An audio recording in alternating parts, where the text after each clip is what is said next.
হয়েছে।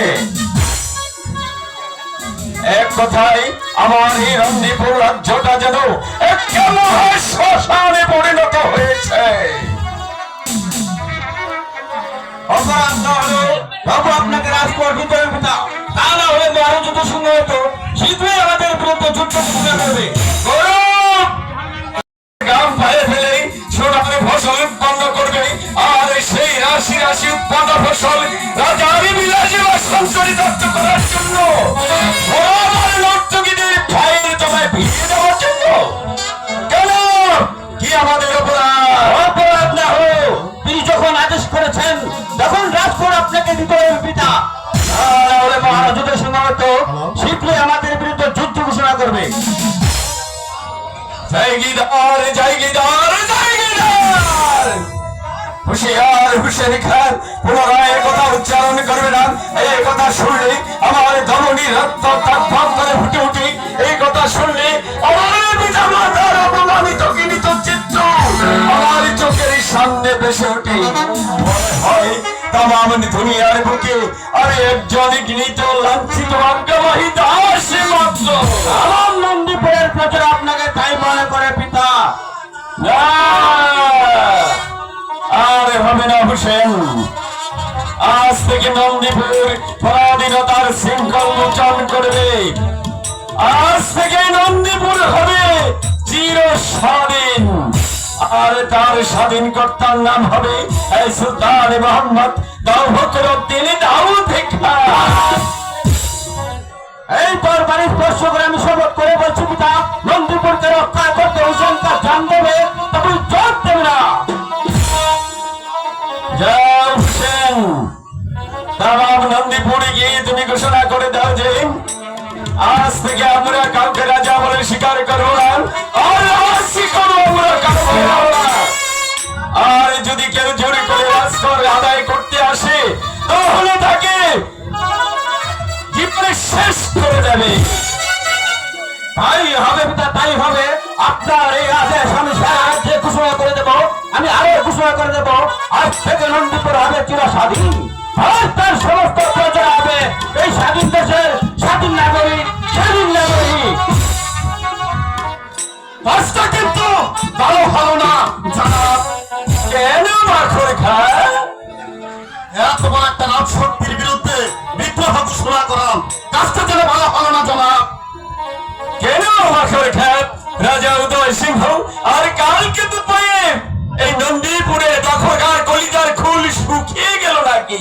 দোষর মাফ করবেন জনাব, আপনার শুধু বলে আপনার উদয় সিংহ কারণ কালকে তুই শ্বেত তুচ্ছ তুচ্ছ করলে তামাম উদয়পুর রাজ্যটাকে আমি একই রাতে রাজধানায় পরিণত করতে পারি।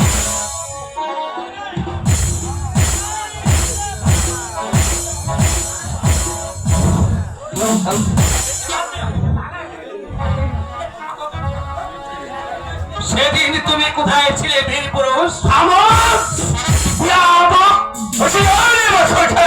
জবান সওয়ালকে কথা বলো। ইয়াদের খবর মাথর খান, ওই সুলতান ফখরুদ্দিন মোহাম্মদ দাউদ খানের সামনে দাঁড়িয়ে কথা বলছো। আমি আপনি মাফ করবেন জনাব, আমার ভুল হয়েছে জনাব।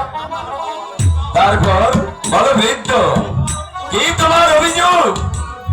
আমার অভিযোগ উচ্চ কর্মচারীদের বিরুদ্ধে, আমার অভিযোগ এই সেনাপতির বিরুদ্ধে। এর কারণ? কারণ কারণ তাদের দুর্বলতার সুযোগ নিয়ে এই উদয়পুরের সেনাপতি কালে কেতু নারীকে অপমান করেছে হুজুর। সেই নারী? সেই হতভাগী জানি আমার এই কন্যা এগিয়ে মাত্র শিবানী হুজুর। কথা বলো, মিথ্যে নয় যাহা বলো, সত্য কথা যাহা বলা। শিবানী একটা বসবি জেনে না জনাব।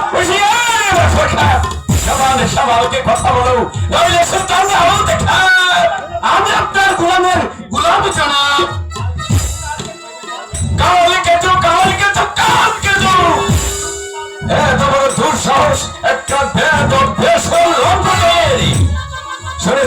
শুনেছ ভাগর খা সেই শয়তান আমার বিনা অনুমতিতে আমার এই রাজ্যে প্রবেশ করে এখন আমার কি করেছ অপমান আর তুমি কিনা বলছো সেই নারী একটা কাজ তুমি জানো না হয় না খা নন্দীপুরের নারীরা এত সহজেই তাদের ইজ্জত একটা বিদেশের হাতে তুলে দেবে না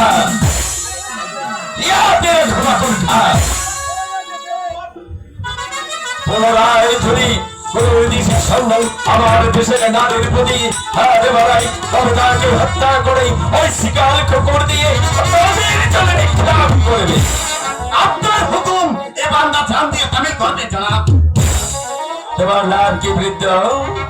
আমার নাম শান্তিরাম। শান্তিরাম শান্তিরাম এই পুত্র কন্যা নিয়ে বেশ সুখে ছিল। এই মাঠে সোনারি ফসল যখন আমার গোলায় উঠত তখন আনন্দে সারা আমার করে উঠত। এমনি করে এই ছোট্ট সন্তানটিকে নিয়ে যখন সুখে আমি দিন কাটাচ্ছিলাম তখন হঠাৎ রাহুকা শেষে তুরন্ত করায় মাঠের সমস্ত ফসল একটু শুকে যায়। করে এসে দেখি 3 দিনে ধরে সংসার আমার স্ত্রী ওখানে মৃত্যু করে।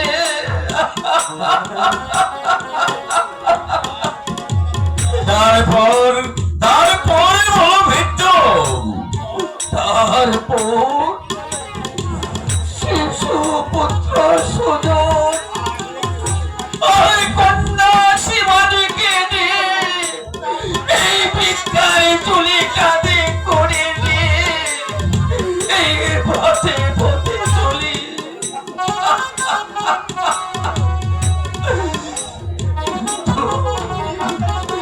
ইহাতেও সকলের দল বাদ বাঁধত না।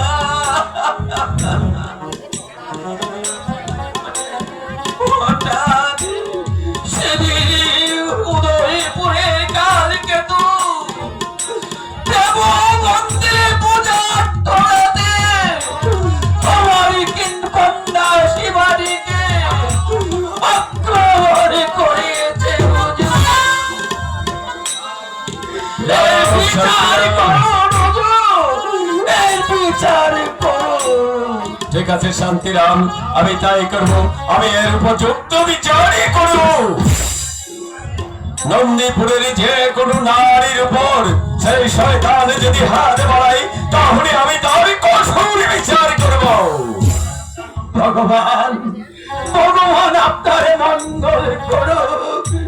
ভগবান আপনার মঙ্গল করুক। ভগবান আপনার মঙ্গল করুক। আরে শোনো বাকর খ্যাপ, তামাম নন্দীপুরের প্রতিটি ঘরে ঘরে